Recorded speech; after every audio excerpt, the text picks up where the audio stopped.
At my sister's birthday party, my father took the microphone with the confident smile he used whenever he wanted to control a room. The house was packed with guests, and every detail looked expensive on purpose. Crystal chandeliers threw light across marble floors, gold dresses, and half-finished wine glasses. A string quartet played near the tall windows facing Atlanta's skyline, and the whole night felt like a performance that had been practiced in advance. 2 hours earlier I had arrived with a bottle of vintage wine and the polite expression I always wore around my family.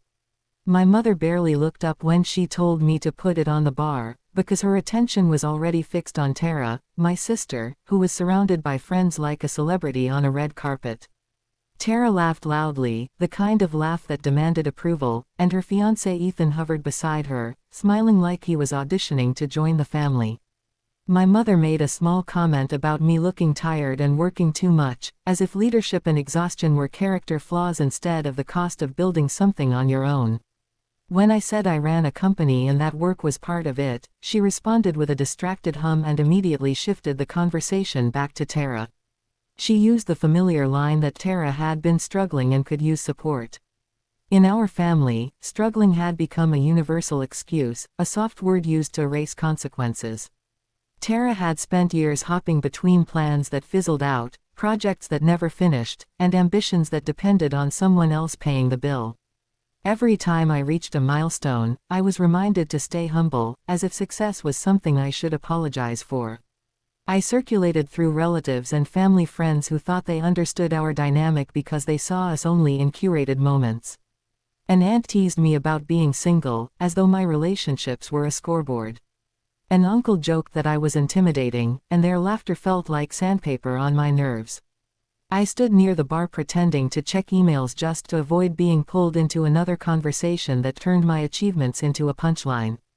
Across the room I heard people praising Tara for being free-spirited and describing me as the serious one, the one who was tied down to responsibility. I sipped my wine and swallowed the bitterness that always showed up at these events, because I knew what was coming even if I didn't know the exact form it would take. My father moved through the party like a politician, shaking hands, smiling, and collecting attention.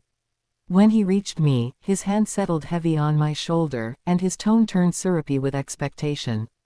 He said I had done well, and then he slid into the real message. Family takes care of family. The way he said it made it clear it was not a suggestion. It was a command dressed up as love. Something about his voice sounded final, rehearsed, and dangerous, like he was about to make a move that would leave me trapped if I didn't react fast enough. When it was time for the toast, guests gathered and the music swelled. Tara's eyes met mine for a second, and for the briefest moment she looked nervous, almost guilty. Then my father lifted the microphone and the feedback squealed through the room. Conversations stopped. Glasses lowered. Smiles froze halfway into place. He stood in the center as if he owned not only the house but every person inside it. He started talking about generosity, family bonds, and the kind of love that looks good in photos. I felt my stomach tighten because I recognized the pattern. He was building a story that benefited everyone except me. He turned toward me and announced, with the bright confidence of a man expecting obedience, that I would be giving my penthouse to Tara. He framed it as a beautiful gift from one sister to another, as if he were presenting a charitable donation rather than taking my home. The room burst into applause and shocked gasps. Some clapped because they thought it was romantic. Some clapped because they were trained to clap when a powerful man made a declaration.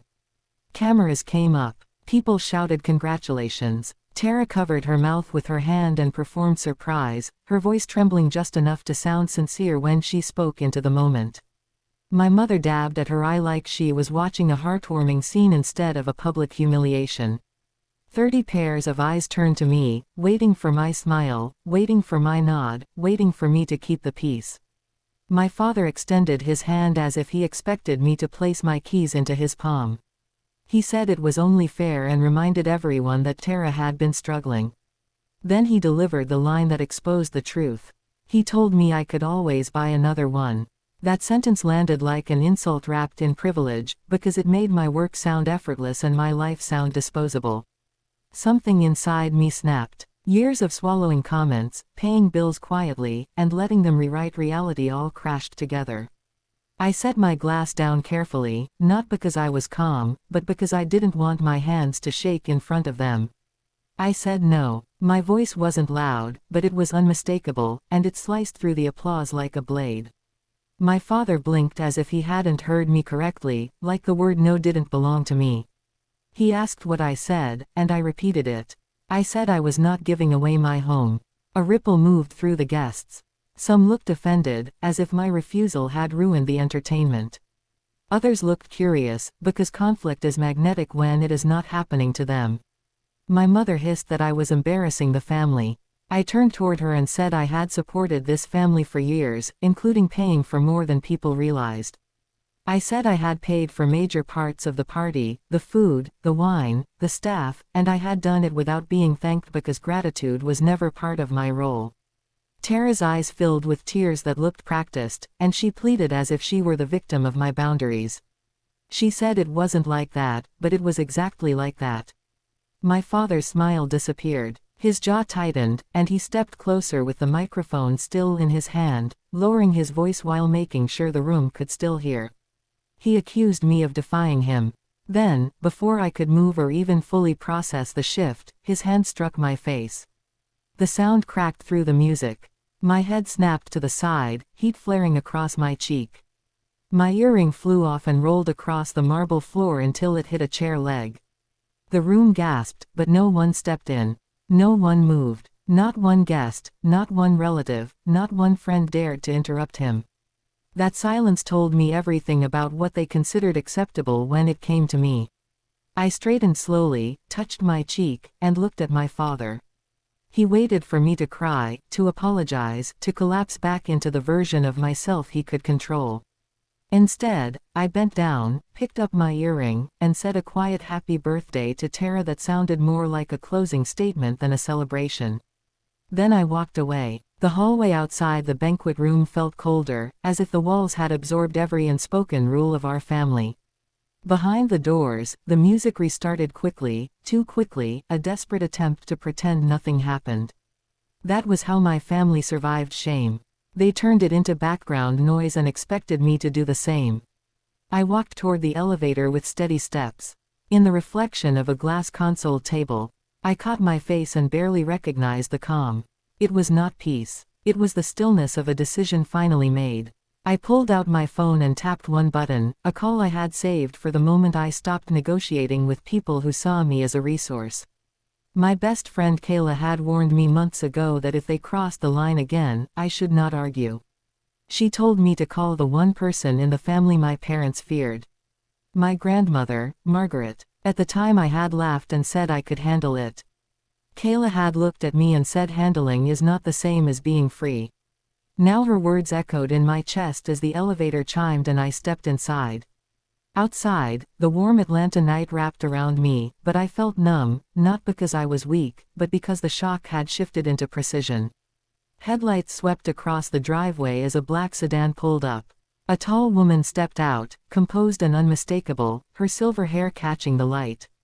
She did not need to ask what happened. She did not need a summary. My grandmother's presence alone was a verdict. We exchanged a single nod, the kind that carries history, and then she walked toward the house as if she owned the ground beneath it. Inside, the party noise was still trying to survive, but it faltered as soon as my grandmother entered. Conversations froze mid-sentence. The quartet stuttered and stopped. She addressed my father by name and asked, evenly and clearly, why he had laid a hand on his daughter. My father's posture changed instantly. His confidence drained as if someone had unplugged it. He tried to explain. My mother tried to soften it into a misunderstanding. My grandmother warned them not to hide behind that word, because she had watched them use it for years to excuse cruelty. Then she turned her gaze to the guests and made the room feel smaller with her silence. She said every person who applauded the public taking of my home had participated in the humiliation. She said my father did not run a kingdom. She said authority without respect is just fear wearing a suit. She told them to find my earring, and the demand was not about jewelry. It was about consequences. It was about making them face what they had knocked loose, what they had treated as disposable. My grandmother's voice did not rise, but it sharpened as she spoke about accountability. She said she would rewrite her will and restructure what she controlled because she would not reward a man who used power like a weapon. The room reacted like glass under pressure. My mother gasped. Tara froze. My father tried to protest. But my grandmother did not negotiate. She was not there to debate. She was there to draw a line that could not be ignored. When my grandmother looked toward me, her expression softened just slightly, and she told me I owed them nothing. She told me to take my life back and walk away clean. I held my earring in my palm and felt how something small could carry so much meaning. I looked at my father and told him he wanted obedience, and what he would get instead was silence, the kind that echoes long after people stop pretending. I looked at Tara and said she could have said no too, because complicity is still a choice. The party ended in a scatter of murmurs and excuses. Guests grabbed bags and phones, suddenly desperate to leave before the story changed again. The quartet packed quickly. The air itself felt eager to escape the room. Outside, Kayla was waiting near the black sedan with her arms crossed, protective and steady. She asked if it was over. I told her it was. We got in the car and drove away as the house shrank in the rear-view mirror, its bright windows looking less like luxury and more like a cage that finally lost its key. By morning, the consequences were everywhere. Someone had recorded enough of the announcement and the aftermath for the truth to spread fast, and my parents could not control the narrative the way they controlled a dining table. People love a spectacle, but they love accountability even more when it is caught on camera. Business partners began to distance themselves from my father. Social circles that once praised my mother's image started stepping away. Tara's engagement cracked under the weight of public reality, because it is hard to marry into a family that mistakes dominance for love. I did not give interviews. I did not argue online. I did not defend myself to strangers. I sat in my penthouse as morning light stretched across the floor-to-ceiling windows and felt something I had not felt in years. Silence that was not punishment. Silence that was mine. Kayla scrolled through her phone and told me they were trending for all the wrong reasons. I poured coffee and said they wanted attention, and now they had it. She asked if I felt better. I told her not better, just done, because sometimes healing begins with finality. Later that day, an email arrived from my grandmother with simple words that carried the weight of protection and proof. The paperwork was being handled. The boundaries were real. The future was not a performance anymore. That evening, I stood by the window holding my pearl earring between my fingers and fastened it back into place. The reflection in the glass looked like someone I finally recognized. People think revenge is loud, but the truth is that the strongest choice is quiet. It is choosing yourself, protecting what you built, and refusing to return to the role that made your life smaller. If you have ever had to walk away from people who were supposed to love you, you are not alone.